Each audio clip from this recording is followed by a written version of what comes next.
మార్గము నీవే, సత్యము నీవే, జీవము నీవే మా ప్రభువా. ఆరాధించెదా నిన్ను మరి పొగడేదా, నిరతము నేను స్తుతించెదను. మహా గొప్ప దేవా, వందనాలు స్తోత్రాలతో చెల్లిస్తున్నాం తండ్రి. నిన్ను ఆరాధించుకోవడానికి మాకు ఇచ్చిన ఈ గొప్ప లేఖనాలకే వందనాలు చెల్లించుకుంటున్నాం తండ్రి. నీ దగ్గరే సుఖం ఉంది తండ్రి, నీ దగ్గరే సంతోషం ఉంది నాయనా. నీ సన్నిధిలోనే మాకు దొరుకుతుందని నీ యొక్క లేఖనాల ద్వారా మాతో మాట్లాడుతూ వచ్చావు.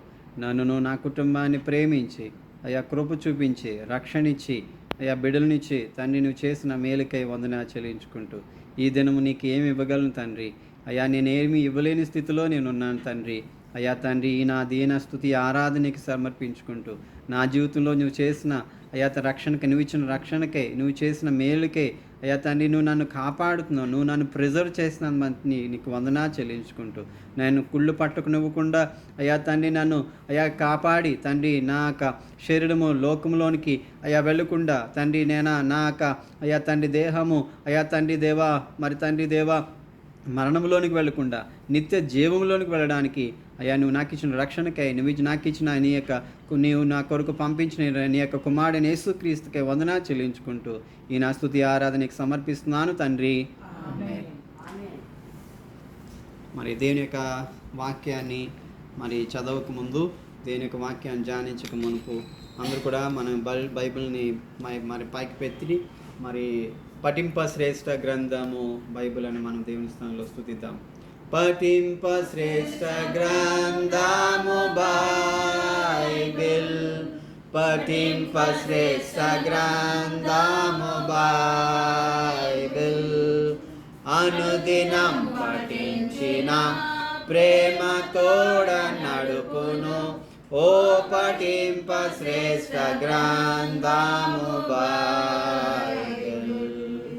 బలో యేసు మసీకి. ఈ యొక్క ఉదయకాల సంబంధు మొదటి వారము ఏమి మాట్లాడుకున్నాం, మొదటి వారము ఏమి ధ్యానం చేసుకున్నాం, మొదటి వారం యొక్క పాఠ్యభాగం ఏమిటి చెప్తారా? హెబ్రీలు 1వ అధ్యాయము మొదటి 2 వచనాలు, మరి అదేవిధంగా చివరి 14వ వచనాన్ని మనము ధ్యానం చేసుకుంటూ వచ్చాం. మరి ఈ యొక్క అపోస్తుడైన పౌలు, మరి ఆ యొక్క అపోస్తులు ఎవరైతే ఈ యొక్క మరి హెబ్రీ ఆ యొక్క పత్రికను రాస్తూ వచ్చారో, ఇది ఆ యొక్క సువార్త కాదు, ఇది ఆ యొక్క ఒక మరి హిస్టరీ బుక్స్ ఉంటాయి బైబిల్ గ్రంథంలో. మరి ఇది ఆ హిస్టరీ బుక్ కాదు, ఇది ఏంటంటే ఒక లెటర్. మరి ఆ యొక్క హెబ్రీ ప్రజలకు, ఆ యొక్క మరి హెబ్రీలో ఉన్న ఆ యొక్క యూదులందరికీ కూడా ఒక లెటర్ రాయబడుతూ వచ్చింది. ఎన్ని లెటర్స్ ఉన్నాయనంటే మరి సుమారు ఎన్ని లెటర్స్ ఉన్నాయి ఇందులో? మరి ఈ యొక్క హెబ్రీ పత్రిక ఎన్ని పత్రికలు రాయబడుతున్నాయి? మరి 13 మరి ఆ యొక్క అధ్యాయాలు ఇందులో ఉన్నాయి. ఈ 13 అధ్యాయాలు మనము మరి దేవుని యొక్క వాక్యాన్ని మనం ధ్యానం చేసుకున్నట్లయితే ఇక్కడ మొదటి అధ్యాయంలో ఉన్న శ్రేష్టమైన విషయాలు మనము మొన్న మరి ఆదివారం దినమందు మనము తెలుసుకుంటూ వచ్చాం. మరి ఆ యొక్క రాస్తూ కూడా పూర్వకాలానికి ఎందుకు వెళ్ళాడు, మరి పూర్వ సమయానికి ఎందుకు వెళ్ళాడు, మరి ఆ యొక్క మరి పూర్వము యొక్క ఆ యొక్క పితరులు మనకి ఆ యొక్క ప్రవక్తల దగ్గరికి ఎందుకు వెళ్ళాడు ఈ యొక్క అపోస్తలుడు అని అంటే, ఈరోజు మన జీవితంలో ఈరోజు నీవు ఇలా ఉన్నావు అని అంటే మనం అంటాము కదా, మనము ఈరోజు మనం ఎలా ఉన్నామంటే మన పూర్వకులు వారు ఎంతో ప్రయాసపడ్డారు. మరి ఈరోజు మనం ఆహారం తింటున్నామంటే మరి ఎంతోమంది మన కొరకు ప్రయాసపడ్డారు. వారు దున్నారు, పంటల్ని వేశారు, ఎన్నో ప్రయత్నాలు చేస్తూ వచ్చారు. ఈరోజు మనం ఇలా సుఖంగా ఉన్నామనంటే కదండి, సుఖంగా సంతోషంగా మనం ఉన్నామనంటే కేవలము మన యొక్క పితరులు వారు చేసిన ప్రయాస. ఈరోజు మనం ఈ రోజుకి కూడా ఎంతోమంది ఆకలితో అలమటించిన వారు లేరా? ఉన్నారు కదండి.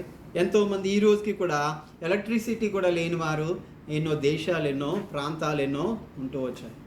ఈరోజు మనమైతే సుఖము సంతోషము లేదు అనడానికి లేదు కదండి, లేదు అనడానికి లేదు. ఎందుకంటే మనం సుఖములోనే పెరుగుతున్నాము, సంతోషములోనే మనము జీవిస్తున్నాం. మనకు కావాల్సిన మరి ఆహారం కావాలంటే తెచ్చుకుంటున్నాము, పుష్టిగా చక్కగా తిని మనము సంతృప్తి పొందుతున్నాం. అక్కడ మనం చూసినట్లయితే ఇక్కడ ఈ యొక్క వచనానికి ఈ యొక్క హీబ్రూ రాసిన పత్రిక 1వ అధ్యాయం అంతా కూడా చదివితే నాకు ఎలా అనిపిస్తుంది అంటే, ఆదికాండము 1వ అధ్యాయం చదివితే అక్కడ ఏమని చేశాడు అంటే, అక్కడ సృష్టిని అంతా కూడా తయారు చేశాడు కదండి. ఆకాశాన్ని తయారు చేశాడు, భూమిని తయారు చేశాడు, పక్షులను తయారు చేశాడు, జంతువులను తయారు చేశాడు. మరి ఆకాశంలో మరి సూర్యచంద్ర నక్షత్రాలను తయారు చేశాడు. ఉదయాన కాలానికి ఒక మరి వెలుగునిచ్చాడు, రాత్రికాలమందు మరొక వెలుగునిచ్చాడు. ఇవన్నీ కూడా మనం చూసినట్లయితే ఈ ఆదికాండం 1వ అధ్యాయంలో కనపడుతూ ఉంటుంది. అంటే ఒక తండ్రి తన యొక్క సృష్టి అంతా కూడా తయారు చేశాడు. ఒక తండ్రి తన సృష్టి అంతా కూడా తయారు చేశాడు. తయారు చేసి ఎవరికి ఇచ్చాడండి? కుమారుడికి ఇచ్చాడా, మనకిచ్చాడా? మనకే ఇచ్చాడు. ఆ సృష్టిలో ఎవరిని తయారు చేశాడు? మనిషిని కూడా తయారు చేశాడు. ఒక మనిషిని, మానవుడు రూపాన్ని కూడా తయారు చేశాడు. ఆ యొక్క రూపాన్ని తయారు చేసి ఆ రూపానికి ఈ యొక్క సృష్టిని అంతా కూడా అప్పచెప్పేశాడు కదండి. ఆ రూపానికి ఏం చేశాడు? ఈ సృష్టి అంతటిని కూడా ఎవరికి అప్పచెప్పాడు? ఆ రూపానికి ఇచ్చాడు. ఆ రూపానికి ఇచ్చి ఈ యొక్క సృష్టిని, ఈ యొక్క పక్షులను, ఈ జంతువులను, వీటినన్నిట్లు కూడా నువ్వేం చేయాలి? ఏలు అని చెప్పిచ్చాడు. కుమారునికి ఇవ్వలేదు ఆయన. ఎవరికి ఇచ్చాడు? మానవుడికి ఇచ్చాడు. ఈ విషయాన్ని చాలా జాగ్రత్తగా మనం అర్థం చేసుకోవాలి. దేవుడు ఈ సృష్టి అంతా కూడా తయారు చేసి, నువ్వు ఒకవేళ నువ్వే తండ్రివే, నువ్వే తల్లివి, నీవు నీ యొక్క ఇంటిలో నువ్వు అంతా కూడా సంపాదించి పెట్టుకున్నావు, నీకు కావాల్సిన సంసారం అంతా కూడా చేస్తూ వచ్చావు, నీ యొక్క కావాల్సిన భాగాలన్నీ కూడా కొనుక్కుంటూ వచ్చావు. నీ వస్తువులను కొనుక్కున్న తర్వాత దారిపోయిన ఒక వ్యక్తిని తీసుకుని వచ్చి నీ ఇల్లు అంతా కూడా యజమాని చేయడానికి ఎవరికైనా ఇస్తాం? మనము ఇస్తామండి? ఇస్తాం? ఎవరికైనా ఇస్తామా? ఇవ్వమా? చెప్పండి. ఇవ్వము. అయితే దేవుడు చేశాడు. ఎవరు చేశాడండి? సృష్టికర్త చేశాడు. సృష్టికర్త ఏం చేశాడంటే అన్నీ తయారు చేసి ఒక బొమ్మలాగా మనిషిని తయారు చేసి తన రూపాన్ని ఇచ్చి, తన యొక్క స్వరూపాన్ని ఇచ్చి, తన పోలికనిచ్చి ఆ మనిషికి ఏమన్నాడంటే, ఇవంతా కూడా నీదే, ఏదోను తోట నీదే, అవ్వని కూడా నీకు ఇస్తాను సహాయకుడిగా. మరి ఒంటరిగా ఉన్న ఆ మానవుడికి మరి జతను కూడా ఇచ్చి, అవ్వనిచ్చి ఇది నీదే అని అన్నాడు. నీదే అని చెప్పేసి ఏమన్నాడంటే, అంతా నీదే కానీ మధ్యలో ఉన్న ఆ వృక్ష ఫలం మాత్రం నువ్వేం చేయకూడదు? తినకూడదు. అంటే అన్నీ ఫ్రీ విల్ మనిషికి ఇచ్చాడు, కానీ వద్దు అన్న మాట ఒక మాట వచ్చాడు. ఎప్పుడైతే వద్దు అన్నాడు మాట, మనిషి దాని కొరకు ప్రయాసపడుతూ ఉంటాం. ఏదైతే వద్దు అంటామో అదే చేయడానికి మనము ప్రాకులు పడుతూ ఉంటాం. అయితే ఇక్కడ అంతా తీర్చాడు, కానీ అక్కడ కుమారుని కూడా అక్కడ మరి ఇక్కడ మనం చూసినట్లయితే 2వ వచనం చదవండి ఒకసారి. దినముల అంతమందు, ఈ దినముల అంతయమందు కుమారుని ద్వారా మనతో మాట్లాడాను. ఆయన ఆ కుమారుని సమస్తమునకును వారసునిగా నియమించాను. ఆయన ద్వారా ప్రపంచములను నిర్మించాడు. ఆయన ద్వారానే. ఎలా ఉందంటే, కుమారుని పక్కన పెట్టుకొనే ఏం చేశాడు? తండ్రి అయిన దేవుడు, సృష్టికర్త అయిన దేవుడు తన కుమారుని పక్కన పెట్టుకొని, ఒకసారి ఎవరు ఫుడ్ పక్కన రమ్మ. అయితే ఇక్కడ ఏం చేశాడు అంటే, ఆ సృష్టి అంతా కూడా తయారు చేశాడు. ఎవరి ఆధ్వర్యంలో తయారు చేశాడు? కుమారుని పక్కన పెట్టుకొనే సృష్టి అంతా కూడా తయారు చేశాడు ఆయన. కుమారుణ్ణి పక్కన పెట్టుకొనే సృష్టి అంతా కూడా తయారు చేశాడు. కుమారుడికి ఎంత బాధ ఉంటుందండి? ఇది నా తండ్రిది, ఆకాశం నా తండ్రిది, భూమి తండ్రిది, ఆకాశ పక్షులు తండ్రివి, అంతా కూడా ఆయనవే. కానీ కుమారుడికి మాత్రం ఆయన ఇవ్వలేదు. అయితే సృష్టి అంతా మనకిచ్చాడు. మనకి స్వాధీనంలో ఉంది సృష్టి అంతా కూడా. అంటే ఎవరికి స్వాధీనంలో ఉంది? దుష్టుని చేతిలో ఈ సృష్టి అంతా కూడా ఉంది. అందుకని మనం దీన్ని ఏం చేస్తున్నాము? టెక్నాలజీ అని ఆ పేరుతో ఈ లోకములో ఎంతో ఎన్విరాన్మెంట్ అంతా కూడా మనమే నాశనం చేసి పడేస్తున్నాము. ఆ సృష్టికర్త తన కుమారుడైన యేసుక్రీస్తుని ఏం చేశాడు? ఈ లోకానికి పంపించాడు. ఎలా పంపించాడు? ఈ మాట చదవండి. మరి ఈ దినముల అంతమందు కుమారుని ద్వారా మనతో మాట్లాడాడంట. ఎలా మాట్లాడాడు? ఆ కుమారుని సమస్తమునకును ఏం చేశాడు? వారసునిగా ఈ లోకానికి పంపించాడు. నీవు నేను గర్వించడానికి లేదు. ఎవరైతే ఈ కుమారుని యందు విశ్వసిస్తారో, ఈ కుమారుని యందు ఎవరైతే సేవిస్తారో, ఈ కుమారుని యొక్క మాటల ప్రకారంగా ఎవరైతే ఉభయ అవుతారో, వారికి ఈ యొక్క సృష్టిలో దేవుడు మరొక సృష్టిని తయారు చేశాడు. ఏంటి? ఆకాశము భూమితో పాటు దేవుడు ఏం చేశాడు? పరలోకాన్ని దేవుడు తయారు చేశాడు. ఆ పరలోకానికి వెళ్ళాలంటే నీ ఇష్టానుసారంగా, నీ చిత్తంలో, నీ ఉద్దేశ ప్రకారంగా వెళ్ళడానికి వీలు లేదు.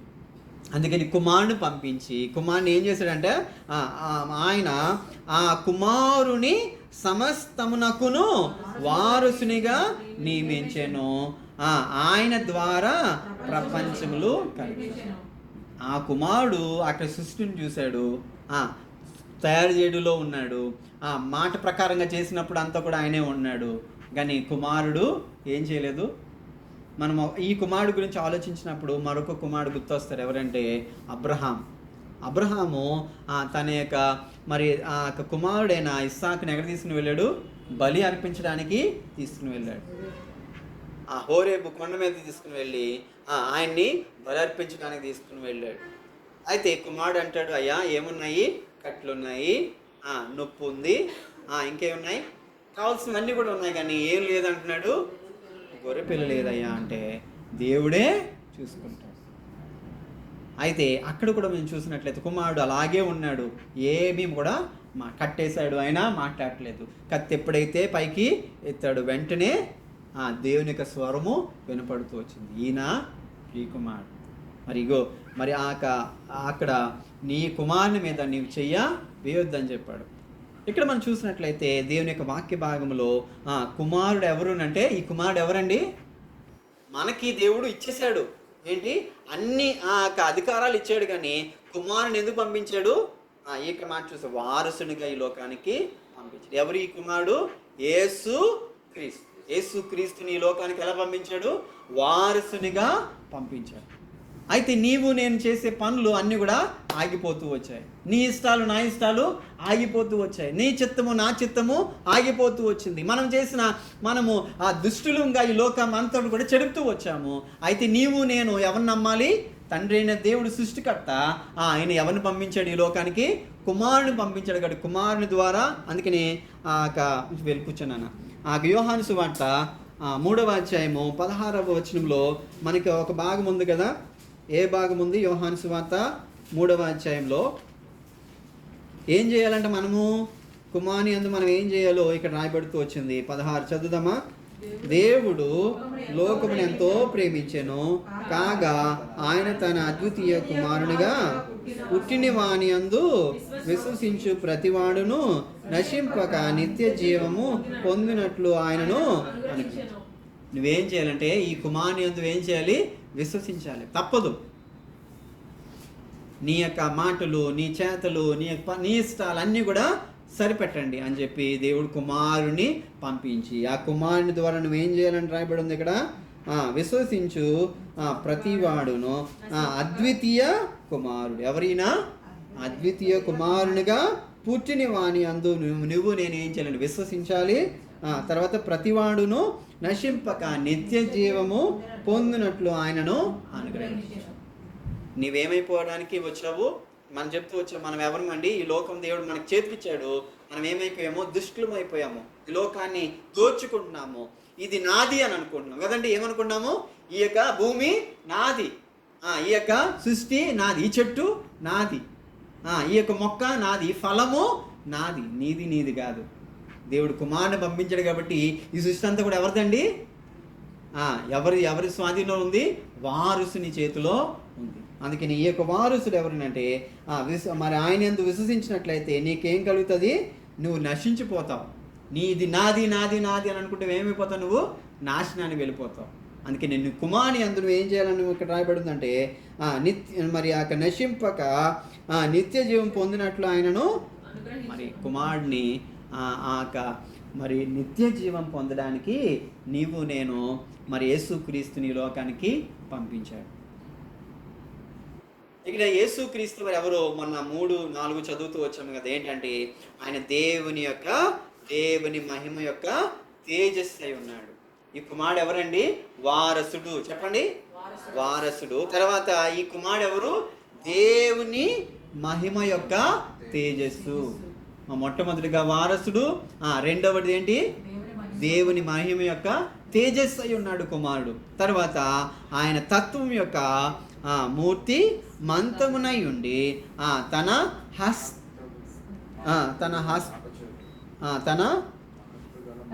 మహత్తుగల మాట చేత సమస్తమును నిర్వహించి పాపముల విషయములో శుద్ధీకరణ తానే చేసి దేవతల కంటే ఎంతో శ్రేష్టమైన నామం పొందేనో వానికంటే అంత శ్రేష్ఠుడై ఉన్న ఉన్నత లోకము మందు మహామహుడుగా దేవుని కుడిపార్శ్వమున కూర్చుండెను.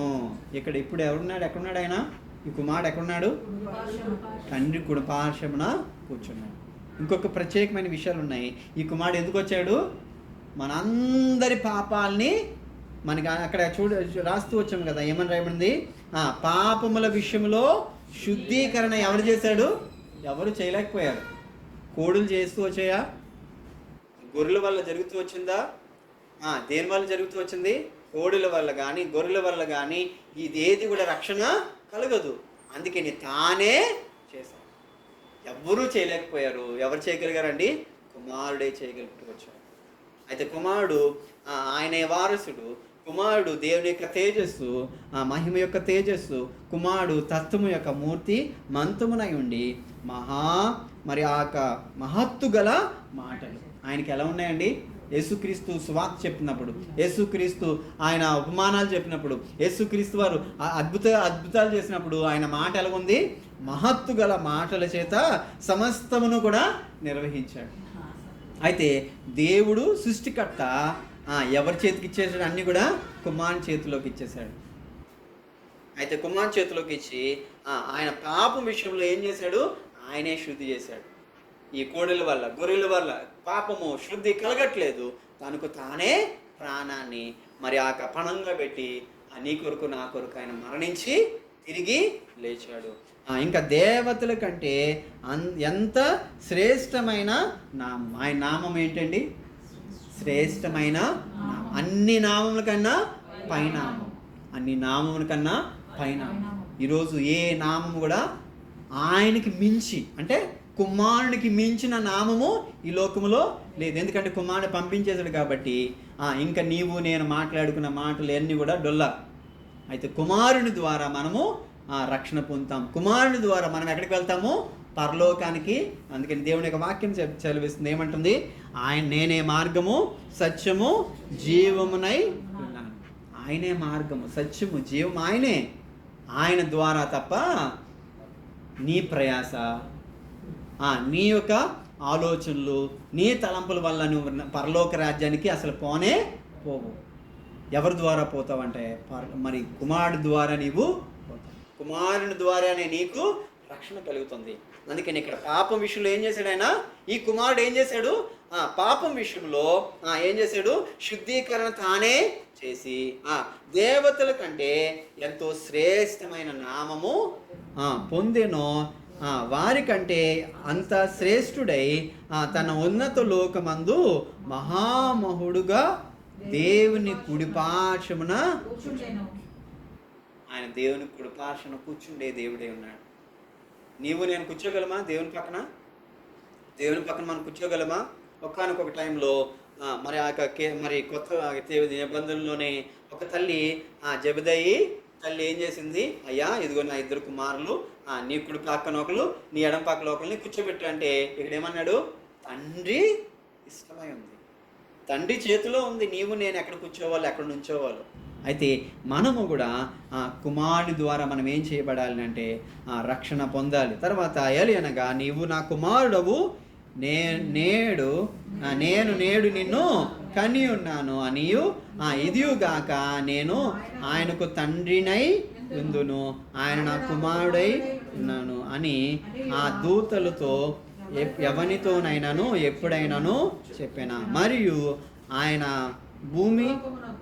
భూలోకమునకు ఆది సంభూతిని మరలా రప్పించినప్పుడు దేవుని దూతలందరూ ఆయనకు నమస్కారం చేయాలని చెప్పాను. తండ్రి చెప్తున్నాడంటే ఏం చెప్తున్నాడు? తండ్రి చెప్తున్నాడు ఈ మాటలన్నీ కూడా. నీవు నా కుమారుడువు, నేను నేడు నిన్ను. అదే మనం ఎవరమి? ఒకసారి అదే యోహాను సువార్త 1వ అధ్యాయము మనకి బాగా తెలిసిన వాక్యమే. 12వ వచనం చూద్దామా. తన్ను ఎందరు, అందరూ కలిసి చూద్దాం. తన్ను ఎందరూ అంగీకరించరు అనగా విశ్వసించు వారికి దేవుని పిల్లలకుటకు ఆయన అధికారము అనుగ్రహించాడు. దేవుడు మనకి ఏమిస్తున్నాడు? అధికారాన్ని ఇస్తున్నాడు. కుమారుని ద్వారా మనకి అధికారం. లోకం వల్ల, సృష్టి వల్ల తండ్రి ఇచ్చిన అధికారము కాదు, ఈరోజు కుమారుడే నీకు అధికారము ఇస్తాడు. ఏ అధికారం ఇస్తాడంటే తన పిల్లలను అవ్వడానికి. అందుకనే యేసుక్రీస్తు వారి లోకానికి వచ్చినప్పుడు జక్కయ్య మేడి చెట్టు పైకి ఎక్కి అక్కడ కూర్చుంటే యేసుక్రీస్తు వారు కూడా జక్కయ్య కిందకి దిగు అన్నాడు. అయితే ఇంటికి వెళ్ళాడు. మరి నీ ఇంటి రావాల్సి వచ్చింది, నీ ఇంట్లో ఉండవలసి వచ్చింది అంటే ఇంటికి తీసుకుని వెళ్ళాడు. వెళ్ళిన తర్వాత బయటకు వచ్చిన తర్వాత జక్కయ్య అంటున్నాడు, అయ్యా నేను సంపాదించిన సగం వేదలకి ఇస్తాను, ఎవరి దగ్గర తీసుకుంటే 10 అంతులు నేను తిరిగి ఇస్తాను అన్నప్పుడు అప్పుడు ఈ యొక్క యేసుక్రీస్తు ఏమంటాడు తెలుసా? ఈయన కూడా ఈయన కూడా అబ్రహాము కుమారుడే అని అన్నాడు. నీవు నేను కూడా తండ్రి యొక్క వారసత్వంలో లేము, కుమారుని యొక్క అధికారంలో మనము ఉన్నాము. అందుకని ఇక్కడ ఏమంటాడంటే ఎందరు ఎవరైతే యేసుక్రీస్తును అంగీకరిస్తారు అనగా తన నామమునందు విశ్వసించే వారికి దేవుని పిల్లలగుటకు ఆయన అధికారం. ఎవరిస్తారు అధికారము? సృష్టికర్త ఇచ్చాడు, అది మనం పోగొట్టుకున్నాం. ఆ విషయాన్ని మనం చాలా జాగ్రత్తగా అర్థం చేసుకోవాలి. తండ్రి ఇచ్చాడు, సృష్టికర్త ఇచ్చాడు, మనకి అన్ని అధికారాలని ఇచ్చాడు. మనం ఏం చేసుకున్నాము? పోగొట్టేసుకున్నాం. అయితే ఇప్పుడు ఎవరు వచ్చారు అధికారంలోకి? కుమారుడు వచ్చాడు. ఆ కుమారుని ద్వారానే మనం ఏం చేయాలి? పనులు చేస్తూ ఉండాలి. అయితే కుమారుని అందు మనం విశ్వసించాలి. ఆ కుమారుని ద్వారానే మనము దేవుని యొక్క పరలోక రాజ్యానికి వెళ్తాము. అయితే ఇంకా మనం చూసినట్టయితే నేడు నేను కని ఉన్నాను, ఇది కాక నేను ఆయనకు తండ్రినై ఉండును, ఆయన నా కుమారుడై ఉండును అని ఆ దూతలతో ఎవరితోనైనాను ఎప్పుడైనాను చెప్పాను. ఎవరితో కూడా దేవుడు చెప్పలే, కుమారుడు గురించే చెప్తూ ఉన్నాడు. మరి తండ్రి ఎవరిని పొగుడుతాడండి? కుమారునే పొగుడుతాడు. నీవు నన్ను కొంతగట్టుగా పొగుడుతాడేమో కానీ కుమారుణ్ణి ఈ విధంగా పొగుడు. అందుకనే మరియు ఆయన భూలోకమునకు ఆది సంభూతిని మరలా రప్పించినప్పుడు దేవుని దూతలందరూ ఆయన మళ్ళీ భూమి మీదకి వస్తాడు. ఎప్పుడు వస్తాడండి? 2వ రాకడలో యేసుక్రీస్తు వస్తాడు. నీవు నేను రక్షణ ఎందుకు పొందుకున్నాము? ఎందుకు బలలో చేరి ఆరాధించాలి? ఎందుకు మందిరంలోనికి రావాలంటే ఆయన మళ్ళీ తిరిగి వస్తాడు. ఆది సంభూతులుగా ఈ లోకానికి వస్తాడు, భూలోకానికి ఆయన వస్తాడు. ఆయన వచ్చినప్పుడు మనం ఏం చేయాలి? దూతలు యొక్క అందుకే దేవుని దూతలందరూ ఆయనకు నమస్కారం చేయవాలని చెప్పుచున్నాడు. తర్వాత 17 చూద్దామా. తన దూతలను వాయువులుగాను తన సేవకులను అగ్ని జ్వాలలుగాను చేసుకునేవాడు అని తన దూతలను గూర్చి చెప్పుచున్నాడు. కానీ తన కుమారుని గూర్చి అయితే దేవా నీ సింహాసనము నిరంతరము నిలుచున్నది, నీ రాజ్యదండము న్యాయార్థమైనది. నీవు నీతిని ప్రేమించితివి, దుర్నీతిని ద్వేషించితివి. అందుచేత దేవుడు నీతోడి వారికంటే నిన్ను హెచ్చించినట్లు ఆనంద తైలముతో అభిషేకించను. మరియు ప్రభువా నీవు నా ఆది అందు భూమికి పునాది వేసితివి, ఆకాశములు కూడా నీ చేతి పనులే, అవి నశించును గాని నీవు నిలిచి ఉందువు. అవన్నీ వస్త్రం వలె పాతిగిల్లెను, ఉత్తరీములు వలె వాటిని మడిచివేతువు, అవి వస్త్రం వలె మార్చబడును గాని నీవు ఏకరీతిగా ఉన్నావు, నీ సంవత్సరములు తరగవు అని చెప్పుచున్నాడు. అయితే నేను నీ శత్రువులను నీ ములకు పాదపీఠముగా చేయు వరకు నా కుడి పార్శ్వమున కూర్చుండుము అని దూతలతో ఎవనితోని గూర్చినైనను ఎప్పుడైనాను చెప్పిన చివరి మాట, వీరందరూ రక్షణను స్వాస్యం పొందబో వారికి పరిచర్య చేయుటకై పంపబడిన సేవకులైన దేవుడు ఈ యొక్క మాటలు దీవించునుగా. ఇక్కడ ఎన్నో విషయాలు సృష్టికర్త కుమారుని పక్కనే ఉంచుకున్నాడు. ఇక్కడ మనం చదువుతూ వచ్చాము కదా, ఆయన చేతి పనులే, ఆయనే సృష్టించాడు, ఆయన ప్రకారంగా చేస్తూ వచ్చాడు. కుమారుడు ఇష్ట ప్రకారంగా సృష్టిని కూడా తయారు చేశాడు, కానీ కుమారుణ్ణి వారసునిగా పంపించాడు. నీవు నేను ఏం చేయాలంటే ఆ కుమారుని యందు మనము విశ్వసించాలి. తర్వాత మనం చూసినట్టయితే కుమారుడితో ఏమన్నాడంటే, కుమారుడా నువ్వేం చేయాలి, నా పక్కనే కూర్చో. 13లో చూసిన, నేను నీ శత్రువులను నీ పాదమునకు పాదపీఠముగా చేయ వరకు నా కుడి పార్శ్వాన్ని నువ్వేం చేయాలి, కూర్చోవాలి అని దూతలతో చెప్పాడా, కుమారుతో చెప్పాడా? కుమారునితో చెప్పాడంట. అయితే నీవు నేను ఏం చేస్తున్నామంటే రక్షణ అనే దాన్ని దేవుడు మనకి ఇచ్చాడు కుమారుని ద్వారా. ఎవరి ద్వారా కాదు, సృష్టికర్త మనకిచ్చింది మనం పోగొట్టుకున్నాము. అయితే కుమారుడు లోకానికి వచ్చేసాడు కనుక కుమారుని ద్వారా మనకు వచ్చేది ఏంటంటే ఒక స్వాస్యం ఇస్తున్నాడు దేవుడు. ఏంటంటే చివరి భాగం చదవండి, వీరందరూ మనమందరం కూడా ఏంటంట రక్షణను స్వాస్యం పొందబో వారికి పరిచర్య చేయుటకే పంపబడిన వీరు. అంటే ఎవరినంటే సేవకులు. వీరు అంటే ఎవరంటే దూతలు. వీరు అంటే దేవుని యొక్క పరిచర్య చేసేవారు అందరి గురించి చెప్పబడుతుంది. వీరందరూ కూడా దేవుని కొరకు పనిచేస్తున్నాము. ఈరోజు నీవు మరి మనం అందరూ కూడా దేవుని కొరకు ప్రయాసపడుతున్నామంటే రక్షణ అనే దాన్ని అందరూ కూడా స్వాస్యంగా ఇవ్వాలి. ఇదేంటండి, ధనం ఇవ్వాలి కదా స్వాస్యంగా, భూమి కూడా ఇవ్వాలి కదా స్వాస్యంగా కాదు. మనకి స్వాస్యంగా ఇవ్వబడుతుంది ఏంటి, రక్షణ. చెప్పండి, సాల్వేషన్. రక్షణే మనకు కావాలి. ఈ భూలోకంలో దేన్ని పట్టుకొని వెళ్ళాం, దేన్ని తీసుకొని వెళ్ళాం, దేన్ని కూడా పట్టుకొని వెళ్ళాం. ఏది పట్టుకొని రాలేదు, ఏది కూడా పట్టుకుని వెళ్ళాం, కానీ పట్టుకుని వెళ్ళేది ఏంటి, అదే రక్షణ. ఆ రక్షణను స్వాస్యముగా పొందుబో వారికి మనం అందరం కూడా పరిచర్య చేయడానికి దేవుడు మనలను పంపించాడు. దేవుడి మాటలు దీవించిన గాక. ప్రభు బలలో చేరే మనము ఒకసారి ఆలోచిద్దామా? సృష్టికర్త నీకు ఇచ్చిన అధికారాన్ని నువ్వు పోగొట్టుకున్నావు. కుమారుడు ఆయన అధికారిగా ఈ లోకానికి వచ్చాడు, మరి వారసునిగా ఈ లోకానికి వచ్చాడు. ఆ వారసుడే తన యొక్క చేతుల మేరాన, తన యొక్క ఆలోచన ప్రకారంగా, తన యొక్క తలంపుల ప్రకారంగా దేవుడు నిన్ను నన్ను కుమారుని యొక్క వారసత్వంలో దేవుడు చేయడానికి ఆయన రక్షణ మనకిచ్చాడు. ఆ శ్రేష్టమైన రక్షణే కాదు, ఆయన యొక్క శరీర భాగాలు కూడా మనకి ఆయన మన పునరుద్ధానం వరకు, ఆయన తిరిగి లోకానికి వచ్చినంత వరకు ఈ యొక్క శరీర భాగంలో, ఈ యొక్క పానీయ భాగంలో మనం కూడా పాలు పొందడానికి దేవుడు ఇచ్చిన రక్షణకై స్తుతి చెల్లించుకుంటూ ఆయన్ని ఆరాధించుకుంటూ ఈ యొక్క బలలో చేరుదాం.